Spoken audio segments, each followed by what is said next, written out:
ఏ hi జీవితం ఎందుకు సంకనాకపోయింది మంచి కిక్కిచ్చే వీడియో ప్రతి పాయింట్ ఫిలాసఫీ మీ జీవితాల్లో ఉపయోగపడుతుంది చాలా బాగుంటుంది. ఏ సింపుల్ అండి. అదృష్టాన్ని కాలదనుకొని ప్రజలు ప్రజాసేవ అనుకోవడం వల్ల చిన్న డిస్టర్బెన్స్ ఏంటంటే తప్ప ఏమి అయిపోలేదు, అంతా బాగానే ఉంది. సో మీకు చెప్తాను చూడండి, బాగుంటుంది. యాక్చువల్గా అంతా బాగుంది, అమెరికాలోని జాబు అది బాగుంది, అంతా హ్యాపీ గుడ్ లైఫ్. సో నేను యూట్యూబ్ పెట్టింది ఫస్టు ఈ ట్రావెలింగ్ ఛానల్ కాదు, నేను పెట్టింది హిందీ ఛానల్ క్రూజ్ వాలా అన్న అని చెప్పి మీరు చూస్తున్నారు కదా, ఇంగ్లీష్లో నాకు వచ్చేదాన్ని ఇంగ్లీష్తో పెట్టాను, చూస్తున్నారా? Hi friends, how are you everybody? Today we're discussing about housekeeping jobs on board and state room attendant. Let's go. చూసారా హౌస్ కీపింగ్ అది. అసలు నేను ఇంగ్లీష్లో పెట్టడానికి రీజన్ కూడా ఏంటంటే, నేను ముంబైలో పనిచేసేటప్పుడు అమెరికా క్రూజ్ షిప్ జాబ్ల కోసం, అంటే అమెరికాలోని క్రూజ్ షిప్లు ఉంటాయన్నమాట. అవి ల్యాండ్ మీద ఉండవు, సముద్ర మార్గంలో ఉంటాయి. సో ఆ సముద్ర మార్గంలో పనిచేయడానికి ఇండియన్ పాస్పోర్ట్తో పాటు అమెరికా C1D వీసా అంటారు. అది ల్యాండ్ మీద పనిచేయడానికి ఉపయోగపడదు, ఓన్లీ షిప్ మీదే ఉండాలి, సముద్రం మీద ఉండాలి, దాన్ని C1D అంటారు. సో ఆ వీసా పట్టుకొని 10th బేస్ ఉన్న వాళ్ళు కూడా వెళ్ళచ్చు, చాలామంది వెళ్తారు, మన సీమెన్స్ అవి. సో దాని క్వాలిఫికేషన్ అక్కర్లేదు, ఓన్లీ నాలెడ్జ్ ఉంటే సరిపోతుంది. కానీ హాస్పిటాలిటీలో ఉన్న వాళ్ళకి మంచి హైయర్ స్టడీస్ కూడా ఉండాలి, ఉంటే కూడా చాలా ఇంపార్టెంట్. అయితే నేను ముంబైలో ఇంటర్వ్యూకి వెళ్ళేటప్పుడు నేను నా ఫ్రెండు, అబ్బాయి మరాఠీ అబ్బాయి, 10th క్లాసు, కాకపోతే 5 సంవత్సరాల ఎక్స్పీరియన్సు. నేను MBA సౌత్ ఇండియను, తర్వాత నాకు 2 years ఎక్స్పీరియన్సే ఉంది. మేము ఇద్దరం వెళ్తే వాడు సెలెక్ట్ అయిపోయాడు, నేను సెలెక్ట్ అవ్వలేదు. నేను అన్ని క్వశ్చన్లకి సమాధానం చెప్పాను, వాళ్ళన్నీ అడిగిన ట్రిక్కి అన్నిటికి సమాధానం చెప్పాను, చెప్తే సెలెక్ట్ చేయలేదు. సో తర్వాత రోజు ఇద్దరం పనిచేస్తుంటాయి కదా, ఫ్రెండ్స్ అందరి ముందు నన్ను ఎగతాళి చేశారు. ఏట్రా అన్న పెద్ద పెద్ద మాటలు మాట్లాడుతావు, నాకు అదొచ్చు ఇదొచ్చు తోపు తురుము అంటావు, 10th క్లాస్ నేనే పాస్ అయిపోయాను రా, నుంచి ముంబై మరాఠీ మాయితే అని చెప్పి మరాఠీలో అన్నారు అని అయిపోయింది. నాకు అది బాధ అనిపించింది. ఎందుకని ఆలోచిస్తే వాడు మరాఠీ, వాడు ఆ ఏజెన్సీ మరాఠీ ఏజెన్సీ. సో వాళ్ళు సౌత్ ఇండియా వాళ్ళు తీసుకోరు, తీసుకుంటే మరాఠీ వాళ్ళని లేదంటే గోవా వాళ్ళనే తీసుకుంటారు. మీరు క్రూజ్ షిప్పుల్లో చూసుకుంటే మరాఠీ వాళ్ళు గోవా వాళ్ళే ఉంటారు క్రూజ్ షిప్పుల్లో అప్పటి వరకు. 2000 కరోనాకు ముందు వరకు వాళ్ళే ఉండేవారు. అయితే నేను ఇది గెస్ చేసి, మనం చదువుకున్నాం కదా, మనం ఊరుకుంటామా, డైరెక్ట్ కంపెనీకి మయామి అమెరికా కంపెనీ అడ్రస్ పెట్టుకొని కంపెనీ వాళ్ళకి నేను మెయిల్ చేశాను, పెద్ద చాట్ భారతం అంతా నీట్గా రాసి ఇలా ఇలా జరుగుతుంది అవతవకలని. అయితే 15 రోజుల తర్వాత మెయిల్ వచ్చింది. మేము చాలా రిసీవ్ చేసుకున్నాం ఇవి, అంటే సౌత్ ఇండియన్స్ ఎవరో పెట్టి ఉంటారు, మన సౌత్ ఇండియన్స్ చాలామంది పెట్టి ఉంటారు. అయితే మేము దీని మీద పనిచేస్తున్నాం, మాకు కొంచెం టైం ఇవ్వండి, ఇంకో 15 రోజుల్లో మీకు కన్ఫర్మేషన్ మెయిల్ పంపిస్తాం ఒకటి అని అన్న. అప్పుడు నాకు ఒక మెయిల్ వచ్చింది ఒక 30 రోజుల తర్వాత, అన్వేషు నువ్వు ఈ లింక్ పెట్టి ఈ క్రైటీరియా నువ్వు ఫిల్ అవుతే నీకు అమెరికాలో జాబ్ వస్తుంది అన్నారు. చెప్పినట్లే దగ్గర 3 నెలలు ప్రాసెస్, ఏజెన్సీ చేయాల్సిన 15 రోజుల ప్రాసెస్ నేను 3 నెలలు వాళ్ళు చెప్పినట్లు స్కైప్లోని, అప్పుడు స్కైప్ ఉండేది కదా, అన్నీ ఆన్లైన్ అంతా చేశాను. చేస్తే సక్సెస్, ఎటువంటి రూపాయి లేకుండా ఏది లేకుండా అమెరికాలో జాబ్ కొట్టాను. ఫస్ట్ జాయినింగ్ అమెరికాలోని, న్యూయార్క్లోని, ప్రపంచంలోనే అతిపెద్ద షిప్, హ్యాపీగానే చేశాను. వెళ్ళగానే కంపెనీ ఫీడ్బ్యాక్స్ వచ్చాయి నాకు. కంపెనీ న్యూగా లాంచ్ చేసిన ఈ వెబ్సైట్ ఎలా ఉందని అడిగారు, అడిగితే చాలా బాగుందండి అని చెప్పారు. ఇంకా ఈ వెబ్సైట్ని ప్రపంచానికి తెలియజేయాలని చెప్పి, రూపాయి ఖర్చు పెట్టుకోకుండా ఎవరైనా రావచ్చు ఎక్స్పీరియన్స్ ఉంటే అని చెప్పి, ఈ సౌత్ ఇండియన్స్కి ఉపయోగపడుతుందని చెప్పి క్రూజ్ వాలా అన్న అని చెప్పి ఇంగ్లీష్లో స్టార్ట్ చేసింది. నాకు ఇంగ్లీష్ రాదు అంటే ఈ గ్రామటికల్ మిస్టేక్స్, కానీ కాన్ఫిడెన్స్గా మాట్లాడతాను. గ్రామటికల్ మిస్టేక్స్ అటు ఇటు ఉంటాయి కదా, రాపో ఎల్లి తెచ్చుకో, రాముని తోక, అలాగా చిన్న చిన్నవి అన్నీ ఉంటాయి అన్నమాట. సో ఈ తప్పులని ఉన్నా కూడా మాట్లాడుతున్న కాన్ఫిడెన్స్ చూసి ఎవరైనా ఓకే అని అంటారనమాట.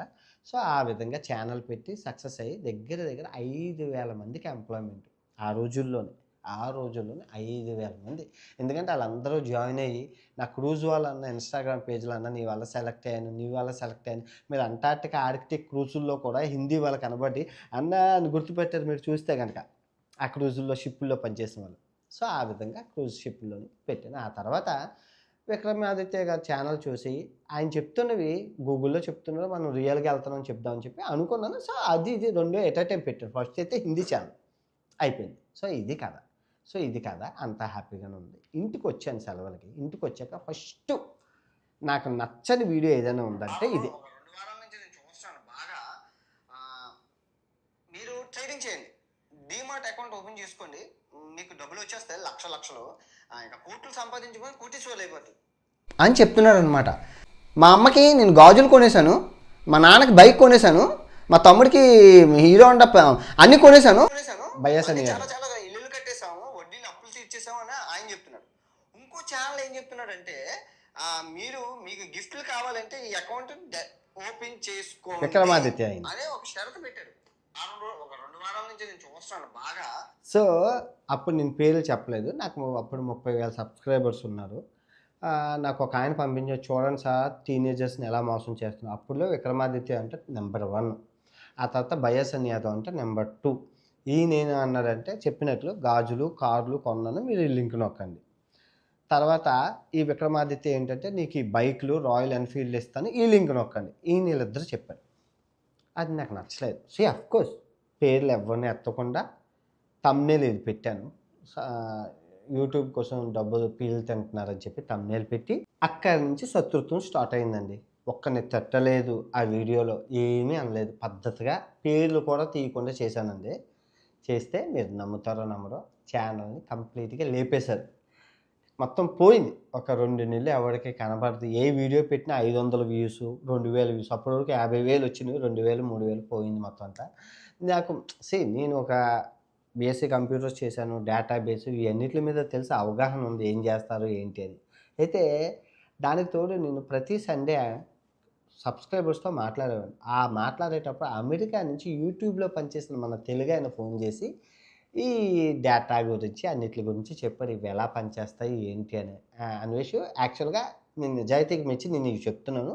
ఎందుకంటే నేను ఒక ఫ్యాన్గా మాట్లాడుతున్నాను, ఫోన్ నెంబర్ పెట్టావు కదా, రోజంతా మాట్లాడేవాడు. ఎందుకంటే ఆ రోజుల్లోనే నాకున్న సబ్స్క్రైబర్ల బంగారం, ఆ ఉన్న 30,000 మందితోనే అందరితో మాట్లాడేవాడు. ఆ వీడియోలు కూడా యూట్యూబ్లో ఉంటాయి, మీరు చూసుకోవచ్చు. అయితే ఇవన్నీ అలా చేసేవాడిని. అప్పటి నుంచి శత్రుత్వం మొదలైంది. శత్రుత్వం అనేది బేజం పోసుకుంది. ఈ బయ్యాస్ అని యాదవ్ కానీ సోకాల్ యూట్యూబర్స్ ఇంకా ఉన్నారు, తిట్టాను.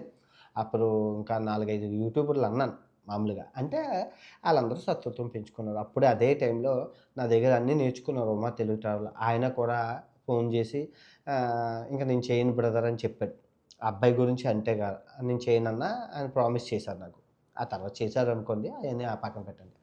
అయితే ఆ విధంగా నేను శత్రుత్వాన్ని పెంచుకున్నాను. నాకు తెలియకుండా నేను శత్రుత్వాన్ని అయితే పెంచుకున్నాను ప్రజల కోసం మాట్లాడడం వల్ల, సోషల్ సర్వీస్ వల్ల. పాయింట్ 1 ఇది జరిగింది 2020. సో 2021కి వచ్చాం. సో 2021లో కూడా ఇది స్థుతి మించిపోయింది. ఎంతలా స్థుతి మించిపోయిందంటే 100 బిర్యానీ ప్యాకెట్లు పెంచడం, అలీగారి వైఫ్ వీళ్ళగా 100 బిర్యానీలు ఇవ్వడం, లింక్ ఇవ్వడం, 10 మందికి అన్నం పెట్టడం, లింక్ ఇవ్వడం, 10 మందికి అట్టుపళ్ళు పంపించడం, లింక్ ఇవ్వడం, దైవ సహాయం లింకు. ఈ సహాయాన్ని చూసేవాళ్ళు ఈ లింక్ దగ్గరికి వెళ్తున్నారు. అరే సహాయాన్ని వ్యాపారం చేయడం ఇది చాలా చాలా తప్పు అని చెప్పి మళ్ళీ రెస్పాండ్ అయ్యారు. 2021 అదే పత్యాపారం, 2022 అదే పత్యాపారం, 2023 నేను చేయలేకపోయాను. చైనా సిరీస్లో ఫుల్గా బిజీగా ఉన్నాను. మళ్ళీ ఈ క్రమంలో అదృష్టం ఎలా అంటే నెలకి 30 లక్షలు వస్తుంది. నెలకి 30 లక్షలు కరెక్ట్గా నోటీస్ చేయండి. ఒకవేళ ప్రమోషన్లు గట్టా చేసి ఉంటే ఇంకో 20 లక్షలు, నెలకి 50 లక్షలు. ఇంకా టీంని గట్టాన్ని పెట్టుకుంటే నెలకి దగ్గర 60 లక్షలు ఈజీగా వస్తున్న టైంని పక్కన పెట్టి 2024లో బెట్టింగ్ యాప్ల కోసం సత్యం 2024 బెట్టింగ్ యాప్ల కోసం 41 రోజులు చేశాను. ప్రతి సంవత్సరం 41 రోజుల్లో చేస్తాను. అది నా లక్కీ నెంబర్. 41 రోజులు చేసి ఆపేస్తాను. అదేమైందా కూడా రిజల్ట్ ఎస్సా నో నాకు అనవసరం. 41 రోజులు నా షెడ్యూల్. 2024 41 రోజులు ఒకే అబ్బాయి మీద చేశాను, బయ్యాస్ అని యాదవ్ మీద. మరి అందరికీ తెలుసు. ఎందుకంటే నేనేమనుకున్నానంటే చెట్ల మీద అన్ని పెట్టలని కొట్టడం అంటే నాకు కష్టం. ఎందుకంటే నేను మనిషిని, నేనేం పశువుని కాదు. నాకు సపోర్ట్ ఎవరో చేయరు.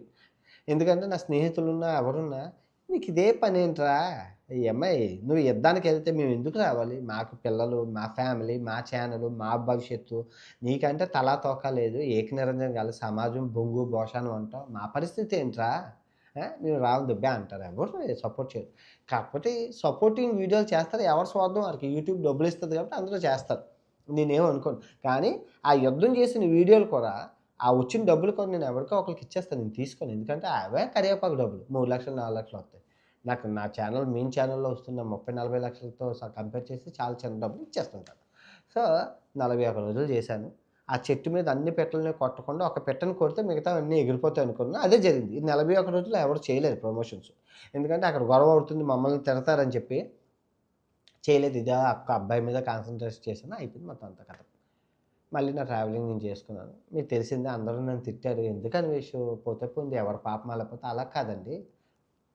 యూరోప్‌లో చాలామంది ఫ్యామిలీస్ తెలుగు ఫ్యామిలీస్ కలిసి ఎందుకు అన్వేషు అంటే మేమందరం రెస్టారెంట్‌కెళ్ళి కూర్చొని తినేటప్పుడు, "అన్వేషు నీ వీడియోలు బావుంటాయి. చాలా సరదాగా ఉంటాయి. మంచి ఫన్నీగా ఉంటాయి. హ్యూమరస్‌గా ఉంటాయి. మంచి నాలెడ్జ్‌గా ఉంటాయి. ఫ్యామిలీ అంతా చూస్తాం. జోకులు అన్నీ బావుంటాయి. ఈ మధ్య మధ్యలో ఈ గొడవలు ఎందుకు అన్వేషు? సుఖానున్న ప్రాణాన్ని దుఃఖం తెచ్చుకోవడం" అని అంటారు. నేను సింపుల్‌గా అంటాను, నేనేం చేస్తానండి మా నాన్నగారు బెట్టింగుల్లోని ఆల్మోస్ట్ చనిపోవాల్సనుంది. సో, ఆ పరిస్థితి ఎవరికీ రాకూడదు. అందులోనూ నేనసలు ఈ ప్రపంచ యాత్ర మొదలుపెట్టింది మీ అందరూ చూసారు. ఆ యెల్లో టీ షర్టు వాటిలతో చచ్చిపోదామని బయటకొచ్చాను. 2020లో బయటకి సద్దామని బయటకొచ్చాను నేను. సద్దామనన్నోడికి ఒక 10,00,000 చాలా అద్భుతం. అలాంటిది ఇంత వ్యూసు, ఇంత ఫేము, ఇంత డబ్బులు ఇచ్చినప్పుడు నేను వాళ్ళ రుణం ఏ విధంగా తీర్చుకోవాలి? రుణం ఏ విధంగా తీర్చుకోవాలంటే ఇంటర్నెట్‌లో ఉన్న చెడుని తీసేయాలి. అంతే. వాళ్ళకి హాని కలిగించే యూట్యూబర్స్‌ని తీసేయాలి. హాని కలిగించే యాప్‌లని తీసేయాలి. హాని కలిగించేవి ఏవైనా ఎందుకంటే నేను ఏదైతే చేయగలనో అదే చేయగలను. అంతేగాని మీ ఇంటికాడ దొంగతనం జరిగింది, మీ ఇంటికాడ దోపిడీ జరిగింది అది నేను చేయలేను. పోలీసులు రాజ్యం. కానీ ఒక ఇన్‌ఫ్లుయెన్సర్‌గా నేనేదైతే చేయగలనో అయన్నీ చేయవచ్చు. సో, నేను యూట్యూబ్‌లోకొచ్చినప్పుడు తీసుకున్న ఎజెండాలు, బెట్టింగ్ యాపులు, స్త్రీల స్వేచ్ఛ, ఈ రేపులు వీటిలి మీద నేను మాట్లాడుతూ ఉంటాను రెగ్యులర్‌గా. సందర్భం దొరికినప్పుడల్లా మాట్లాడుతూ ఉంటాను ఎన్విరాన్మెంట్ కోసం. ఈ పర్యావరణ పరిరక్షణ కోసం దొరికినప్పుడల్లా చెట్ల కోసం, మొక్కల కోసం, హెల్త్ ఆరోగ్యం కోసం ఇంకా మంచివి ఇంకా ఉన్నాయి చెప్పుకుంటూ పోతే 99 ఉన్నాయి. కానీ నేను మెయిన్ ఇవే స్ట్రెస్ చేసి ఎప్పుడు వీడియోలో చదువు కోసం మాట్లాడుతూ ఉంటాను. మీరు నా వీడియోలు ఒకసారి అన్నీ చెక్ చేయండి. చెడుని పక్కన పెడితే మంచి 99 ఉన్నది. మీరు ఆ 99 మీరు చెక్ చేసుకొని బుక్కు, పెన్ను రాసుకుంటే బుక్ నిండిపోద్ది మీకు. బుక్కు, పెన్ను రాసుకుంటే అబ్బడి అమ్మ ఇన్ని చెప్పేదా ఈడనేసి బుక్ నిండిపోద్ది. దేవాలయాలన్నీ చూపించాను. మొత్తం దేవాలయాలన్నీ మీకు చెప్పాను. అన్ని దేవాలయాలు ఇండియాలో దేవాలయాలు చెప్పేటప్పుడు అన్ని పవిత్ర గాథలు, హోమాలు, మంత్రాలు అన్నీ చెప్పాను. ఈ చెవితో విన్నారు, ఈ చెవితో వదిలేశారు. It's okay. సో, ఇది కథ. సో, మళ్ళీ 2025, 2024 మళ్ళీ 2025 సజ్జనర్ సార్ గారి రూపంలో నాకు అవకాశం దొరికింది. ఆయన పుష్ ఇస్తున్నారు. నిజాయితీగా ఆయన అన్నీ చేస్తున్నారు. నాకది నచ్చి ఆయనతో కొలాబరేట్ అయ్యి ఇంకా నేను విజృంభించాను. ఎలా విజృంభించానంటే కొడితే ఈసారి షట్ డౌన్ అయిపోవాలి. బెట్టింగ్ యాప్‌లు ఉండకూడదు. ప్రతి సంవత్సరం నేను వచ్చి నాకు ఇంకే పని లేదని చెప్పి కొడితే 81 రోజులు చేశాను. 81 రోజులు చేశాను. రాష్ట్రం కదిలింది. మంత్రులు కదిలారు. నాయకులు కదిలారు. పోలీసులు కదిలారు. ఈడీలు తర్వాత వీళ్ళు ఇన్వెస్టిగేషన్ ఆఫీసర్సు ఆ తర్వాత ప్రజల అవేర్‌నెస్ పీక్స్‌కెళ్ళిపోయింది. ఎందుకంటే మనం ఒకళ్ళని కొట్టలేదు ఈసారి డకాయిట్లు, తోపులు, హీరోలు, రాజకీయ నాయకులు, హవాలా గ్యాంగు, ముఠా గ్యాంగు, మాఫియాలు అన్నీ 80 దెబ్బలతో కొట్టేసాం. సచిన్ టెండూల్కర్, ధోనీల వరకు ఆళ్ళు ఫ్యాంటసీ యాప్‌లే చేశారు. ఫ్యాంటసీ యాప్ అయినా డబ్బు పెట్టి ఆడేది ఏదైనా జూదమే అంటారు. ఫ్యాంటసీ అయినా ఏదైనా గవర్నమెంట్ ఏదో లాజిక్ చెప్పింది కానీ, ఈ ధోని, కోహ్లీ, ఈ సచిన్, రోహిత్ శర్మ వీళ్ళందరూ చేసినవి ఈ ఫ్యాంటసీ యాప్‌లే. అందులో డబ్బులు పెట్టి ఆడుతున్నాం గానీ ఉత్తిగా ఆడట్లేదుగా. కోట్లు ఆళ్ళెందుకు ఇస్తున్నారు? ఫ్యాంటసీ యాప్‌లైనా జూదం. అయితే ఈ విధంగా అన్నీ క్యాన్సిల్ అయిపోయి గవర్నమెంట్ బ్యాన్ చేసింది. గ ఆడితే 3,00,000 జరిమానా, 3 సంవత్సరాలు జైలు శిక్ష. ఇప్పుడు ఎవరు చేసినా అయిపోయింది. కథ సమాప్తం. అయిపోయింది. అయితే ఈ రేపుల కోసం ఈ గ్యాప్‌లో నేను మాట్లాడుతున్న ప్రతి రేపు జరిగినప్పుడల్లా నా దగ్గర నుంచి ఒక వీడియో వస్తది. అది దేశంలో అయినా, ఇంటర్నేషనల్ అయినా ఏదైనా మన దేశంలో జరిగితే. ఎందుకంటే ఇప్పుడు విదేశాల్లో అమ్మాయిలు చాలా హ్యాపీగా ఉన్నారు. వాళ్ళ స్వేచ్ఛ బతుకు వాళ్ళు బతుకుతున్నారు. చావో, నరకం, సింగిలో, బొంగులో 90 సంవత్సరాలు హ్యాపీగా ఉంటున్నారు. కానీ ఇండియా దగ్గరికొచ్చేసరికి చాలా సెక్యూర్‌గా చాలా ఏదో బందీఖానాలో ఉన్నట్లు. ఎందుకంటే అనియా మా బతుకులు ఇలాగ ఉన్నాయని అని చెప్పి ఎన్నో మంది అమ్మాయిలు నాకు ఇన్‌స్టాగ్రామ్‌లో పర్సనల్‌గా మెసేజ్ చేస్తారు. ఒక జీన్స్ ప్యాంట్ ఏసుకునేవారు, మా అన్నయ్యకి అన్నీ ఉంటాయి అన్నయ్య నాకేం ఉండవని అని. కొంతమంది చెల్లెళ్ళు మెసేజ్‌లు చేసినవి ఉంటాయి. మా ఇంట్లో అదేంటో అన్నయ్య మా తమ్ముడికి అన్నీ ఉంటాయి నాకేంటో అన్నయ్య ఏమనంటే అమ్మాయి, అమ్మాయి అంటది. "ఏం నీ మనిషిని కాదా? చూడు అన్నయ్య నువ్వు ఈ వీడియోలో అమ్మాయి ఎలా బాగున్నారు, ఎంత హ్యాపీగా ఉన్నారు." అలా అయన్నీ చెప్పేటప్పుడు అయన్నీ ఉంటాయి కదా! ఇన్‌ఫ్లూయెన్స్ అవుతాం కదా! హ్మ్. ఆళ్ళు చెప్పినవి వినాలి కదా! నేనేంటంటే నా హాబీ ఏంటంటే సబ్‌స్క్రైబర్‌తో మాట్లాడడం. నేను ఎందుకు మాట్లాడతానంటే ఫీడ్‌బ్యాక్ కింద ఆలోచిస్తాను. ప్రతిరోజు 2 అవర్స్ సబ్‌స్క్రైబర్‌లకి కేటాయిస్తాను. అది ఏ చిన్న, పెద్ద యూట్యూబరా ఎవరో నాకు అనవసరం. వాడితో మాట్లాడాలి. డేటా తెలుసుకోవాలి. ఇన్ఫర్మేషన్ తెలుసుకోవాలి. నాకు ఇన్ఫర్మేషన్ డేటాబేస్ అనేది నాకు చాలా ఇష్టం అనమాట. ఎందుకంటే మనం మాట్లాడి తెలుసుకుంటేనే నీకు అర్థమవుతుంది. మాట్లాడాలి. ఫస్ట్ తెలుసుకో. Database, data collection every small information is valuable. ప్రతీది, ప్రతీది. సేమ్ బెట్టింగ్ యాప్ నేను 6 సంవత్సరాలు పిన్ టు పిన్ డేటాని కలెక్ట్ చేసుకొని కొట్టడం, తిట్టడం అన్నీ జరిగాయి. ఈ క్రమంలో ఎన్నో తప్పులు చేశాను కానీ అంత దేవుడికి తెలుసు నేను ఎందుకు చేశాను, ఏం చేశాను అన్నది. సుఖానంగా, హ్యాపీగా నెలకి ఇంతంత డబ్బుల్ని వదులుకొని ఈ గబ్బులోకి, ఊబులోకి ఎందుకు దిగానంటే నా దేశం ఎండ్ ఆఫ్ ద డే వేల కోట్లు, లక్షల కోట్లు తీసుకెళ్ళిపోతాయి. అంతా ఎందుకు? భారతదేశంలో ఉగ్రవాదుల దాడులు జరుగుతాయని జరక్క ముందే మేము చెప్పాం. నేను చెప్పాను. నాతో పాటు కొందరు యూట్యూబర్లు కూడా చెప్పగలిసారు. ఎందుకంటే సింపుల్. ఇప్పుడు ఉప్పు కొనుక్కున్నాం. టాటా ఉప్పు ఎవరిదంటే రతన్ టాటాదే అంటాం. జియో సిమ్ ఎవరిది అంటే అంబానీది అంటాం. మరి ఈ దొంగముండా బెట్టింగ్ యాప్‌లు ప్రమోట్ చేశారు కదా! ఈ యూట్యూబ్‌లో ఆ ఓనర్ పేరు చెప్పంటే తెలీదంటాం. మా ఓనర్ పేరు తెలియకపోతే ఎలారా అంటే, ఏమో ఆడెవడో మాకు తెలీదు. ఆడెవడో ఇచ్చాడు పోనీ ఆ ఏజెంట్ పేరు తెలీదు. ఆడికి ఏజెంట్ ఆడెవడు. అసలు ఎవడో తెలియకుండా మీరు ఎలారా ప్రమోట్ చేస్తాం? ఏమో డబ్బులు పడ్డాయి ఇచ్చేసాం. చేసాం. అయిపోయింది సింపుల్. కస్టమర్ కేర్ మాకు తెలీదు. మాకు తెలీదు. అదే ఈ ఉగ్రవాదుల సంస్థ. ఉగ్రవాదులకి గన్నులు కొనుక్కోవడానికి, బాంబులు కొనుక్కోవడానికి, ఆహారం తినడానికి డబ్బులు ఎక్కడి నుంచి వస్తున్నాయి? మనమే ఇస్తున్నాం. మనమే పెంచి పోషిస్తున్నాం. ఈ దిక్కుమాలిన యాప్‌లన్నీని. ఆ మెట్రో మీద కూడా ఆ ఉగ్రవాద సంస్థలే అన్నాయి. నా కళ్ళ ముందే దగ్గర దగ్గర 1,00,00,00,000,00,000 తీసుకెళ్లారు. దగ్గర దగ్గర ఒక 4 యుద్ధ విమానాలు, 5 యుద్ధ విమానాలు నా కళ్ళ ముందే తీసుకెళ్లారు. నేను రాసుకున్నాను. కళ్ళ ముందే గవర్నమెంట్ ఎప్పుడు రావడం 10 బ్యాన్ చేసామన్నారు. ఆ 10 మళ్ళీ కొత్త పేర్లతో రావడం. ఆళ్ళు బ్యాన్ చేసామన్నారు. మళ్ళీ రావడం. కంప్లీట్‌గా బ్యాన్ చేయండ్రా అంటే గవర్నమెంట్ లాలూచి అనమాట. ఎందుకంటే మనీ హవాలా చేసుకోవడానికి బెట్టింగ్ యాప్‌లు పెద్ద ఇది. ఈ బెట్టింగ్ యాప్‌ల కోసం 2025 నేను యుద్ధం చేస్తున్నాను. 2200,00,00,000 లిఫ్ట్ చేశారు. ఈడీ రాసింది మీరు చూసుకోవచ్చు. Fair play company. తీసుకెళ్ళింది 2200,00,00,000. ఏమ్మా! ఈడీ ఎంత కలెక్ట్ చేసింది? 100,00,00,000 కలెక్ట్ చేసింది. 2200,00,00,000 అది ఎలా లిఫ్ట్ చేశారు? 4 షేర్ కంపెనీలు యూజ్ చేసుకొని ఆ అమౌంట్‌ని దుబాయ్‌కి ట్రాన్స్‌ఫర్ చేశారు. చేతులు కాలాక ఆకలి పట్టుకొని ఏం లాభం చెప్పండి? ముందుగా ఇన్‌ఫ్లుయెన్సర్‌లు మాలాంటోళ్ళు ప్రాణాలకు తెగించి లైఫ్ రిస్క్ చేసి గవర్నమెంట్‌కి ఇంత హెచ్చరిస్తున్నా నిమ్మకి నీరెట్టినట్లు ఎవరో పట్టించుకోరు. ఎవరో పట్టించుకోకపోయి మా ప్రాణాలు పోయి ప్రజల కోసం ఏంటి తలనొప్పులు? ఎవడైనా ఖాతరు చేస్తారా? ఎవరు ఖాతరు చేయరు. మెట్రో మీద బెట్టింగ్ కంపెనీ ఎళ్తున్నప్పుడు ఎవడైనా చదువుకున్నోళ్ళు ఎంతమంది లేరు? ఏవండీ తప్పండి అది.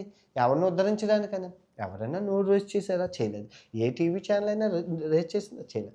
టీవీ ఛానల్ ఒకడు రేస్ చేస్తే రేస్ చేస్తాం. మేమున్నాం, మేమున్నాం అని చెప్పడమే. మళ్ళీ వాళ్ళే తిడతారు, వాళ్ళే పొగుడుతారు. నేను అందుకే పట్టించుకోను ఎప్పుడు. ఇలా జరిగింది. అయితే ఇప్పుడు నేను ఇన్నాళ్ళు ఈ చేసే క్రమంలో ఏంటంటే నేను బూతులు ఆడాను. అది నా తప్పే. ఎందుకు ఆడాను అంటే మంచిగా చెప్తే రామ, బాబు, నాన్న అంటే ఎవడు వినడు. ఒక బూతు పడ్డదంటే అది వైరల్ అవుతుంది. ఎందుకంటే సమాజం అంత దరిద్రంగా ఉంది. రామకృష్ణ కన్నా బూతుని ఎక్కడికో తీసుకెళ్తారు. ఎందుకంటే మహాభారతం చెప్తే ఎవడు దేకలేదు. అదే పీతుళ్ళు గురించి చెప్తే 3,00,00,000 మంది చూశారు. పీతుళ్ళు గురించి. మనం రోజు ఎళ్తున్న పీతుల గురించి చెప్తే 3,00,00,000 మంది చూశారు. అ అంటే మంచి కన్నా చెడు ముందు బేగా స్ప్రెడ్ అవుతుందని చెప్పి ఆ బూతులు పెట్టుకున్నాను. ఎప్పుడైతే ఈ స్త్రీ స్వేచ్ఛ అనే కాన్సెప్ట్ వచ్చింది ఇదే సరైన సమయం రేపుల గురించి నాకు రేపుల కోసం మాట్లాడడానికి అవకాశం కావాలి. ఎప్పుడు రేపులు అక్కడ జరిగాయి, ఇక్కడ జరిగాయి అన్నప్పుడు అందరూ సైలెంట్ అయిపోతారు. ఎవరు మాట్లాడరు. ఏ ఏ క రేపులు కామనే అన్నట్టు. కానీ ఈ శివాజీ ఈ సిట్యుయేషన్ ఏదైతే ఉందో నాకది చాలా అడ్వాంటేజ్ అనిపించింది రేపుల కోసం తీసుకోవడానికి.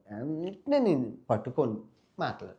సో, అక్కడ చిన్న తప్పు అంతా ఓకే గానీ, ఆ లాస్ట్‌లో పదం దొర్లింది.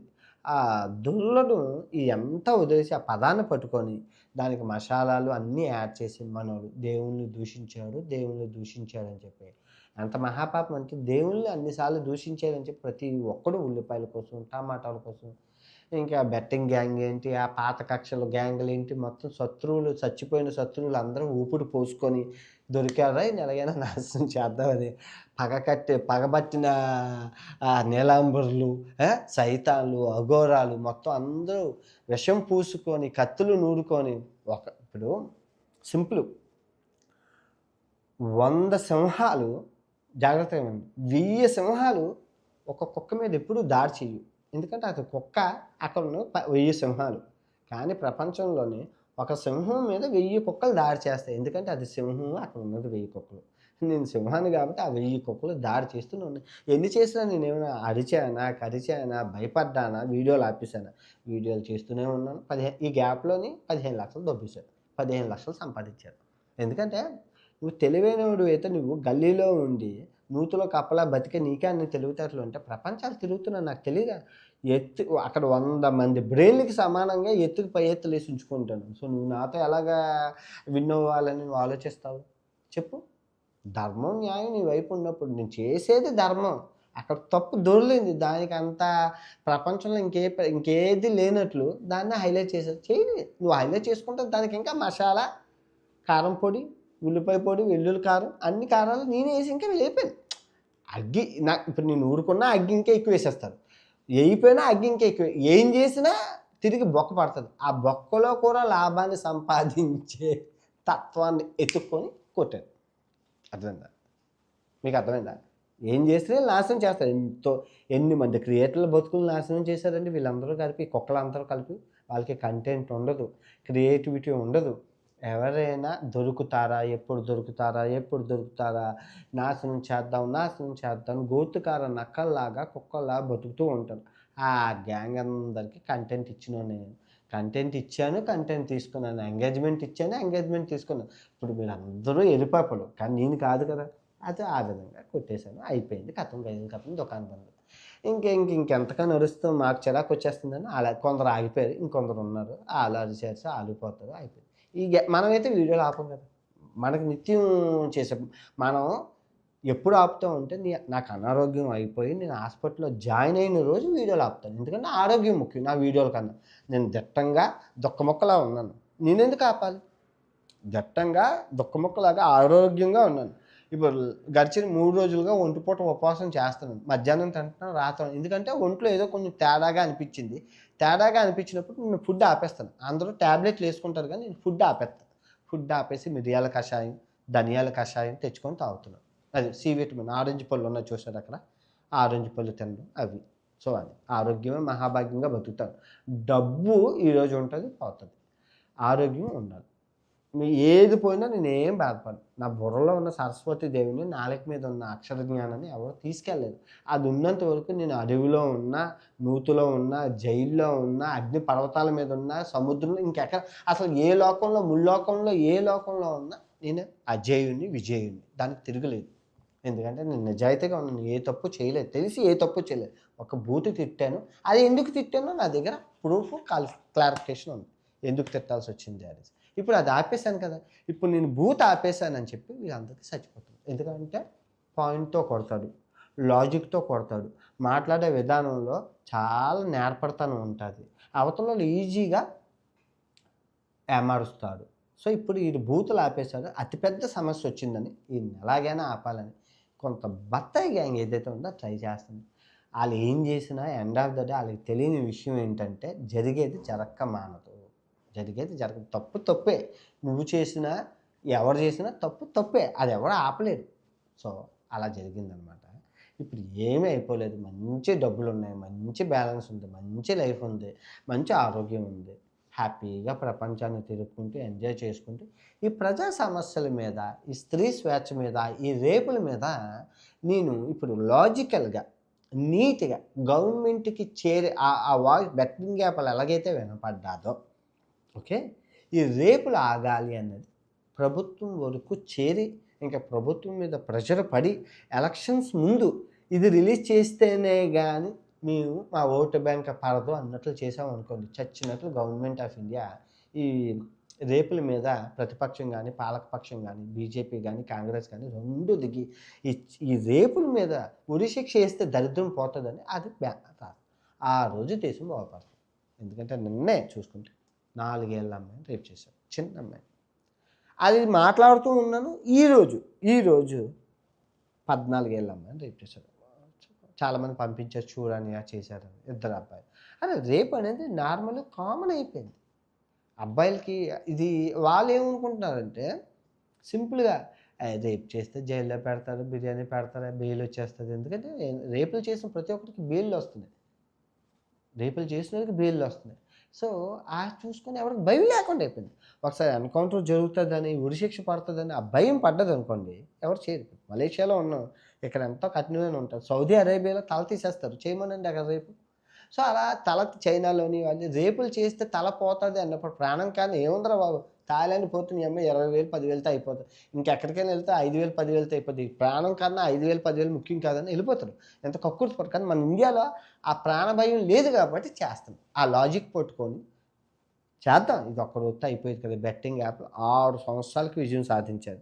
ఈ రేపు 1 సంవత్సరం అవ్వచ్చు, 2 సంవత్సరాలు అవ్వచ్చు, 3 సంవత్సరాలు అవ్వచ్చు, వద్దులే ప్రసక్తి లేదు. చేద్దాం, మాట్లాడదాం. స్త్రీల గురించి మాట్లాడుతున్నప్పుడు వాళ్ళకి అర్థమైతే వాళ్ళ ముందుకు వస్తే ఇంకెవరు ఆపలేరు. వాళ్ళు కొంచెం ఒంటిల్లిని వదిలి ఈ రేపుల మీద, అయ్యో రేపులు జరుగుతుంది, నా ఆడపిల్ల నా ఇంట్లో జరగచ్చు, నా కూతురు జరగచ్చు, నా మనవరాలకు జరగచ్చు అని చెప్పి ఒంటింట్లో నుంచి వచ్చి వాళ్ళు మాట్లాడడం జరిగితే కనుక ఇంక ఈ రేపు అనేది జరగదు. మళ్ళీ ఈ రేపులకు సపోర్ట్ చేస్తున్న పెద్ద మనుషులు ఎవరైతే ఉన్నారో అది చాలా బాధాకరం. పెద్ద పెద్ద ముసుగులో ఉండి, మతం ముసుగులో ఉండి వీళ్ళు రేపులకు సపోర్ట్ చేస్తున్నారు. అది చాలా బాధ విషయం, ఈ రేపులు చేయాలి అని. చూద్దాం. పెళ్ళి పెటాకులు లేవు కాబట్టి ప్రజల సమస్య అవి అంటాం. మా అమ్మకి ఏమీ నచ్చదు, మా అమ్మ ఒకటే అంటది, మీ నాన్న నువ్వు ఒకటేరా, డబ్బు వద్దు, సర్వస్వం వద్దు, నీతి నిజాయితీ దేవుడు భక్తి అనుకొని మీరు ఉంటారు. మా అమ్మ నన్ను తిడుతుంది ఈ విషయంలో. తిట్టినా అమ్మ ఇప్పుడు మాడిపోలేం కదా సడన్గా, అది పుట్టుకతో వచ్చింది, అది మారదు. డబ్బుకి నేను కక్కువ ప్రమోషన్లు చేసుకుని కొన్ని కోట్లు 30-40 కోట్లు హ్యాపీగా ఎంజాయ్ చేసుకుంటూ పెద్ద టాప్ రేట్లు మనకు అన్ని వ్యూస్ ఉన్నాయి, అన్ని బిలియన్ వ్యూస్ ఉన్నాయి. ఎవరెవరో వాడుకొని సంపాదిస్తున్నారు మన పేరుతో, మనం ఎందుకు సంపాదించుకోలేము. మనకి ఎంత ప్రాప్తమో అంతే ఉంటుంది. ఎవడు కోట్లతో చచ్చిపోలేరు. నా దగ్గర ఉన్నది నేను తిని చచ్చిపోయే యోగ్యం నాకు ఉంది, అంతే కదా. నేను సంపాదించింది నేను తిని చచ్చిపోగలను హ్యాపీగా. మంచి ఫుడ్ నేను తిన్న 1 పూట 2 పూటల ఫుడ్ కోసం ఎన్ని కోట్లు నాకు అనవసరం. రోజుకి మంచి రూము, మంచి ఫుడ్ దొరుకుతుంది, చాలు, అంతే. ఓకే, తిరిగి మంచి వీడియోతో కలుసుకుందాం. బత్తాయిల సీజను, బత్తాయిల తోట, బత్తాయిల జ్యూస్ పిండే కార్యక్రమం స్టార్ట్ అవుతుంది. కొంచెం టైం ఇవ్వండి. అన్నీ ఒకేసారి పిండేస్తే రసం ఎక్కువైపోతే ఆరోగ్యానికి మంచిది కాదు. 1 by 1 స్లోలీ ఒకటి తర్వాత ఒకటి. Okay, bye.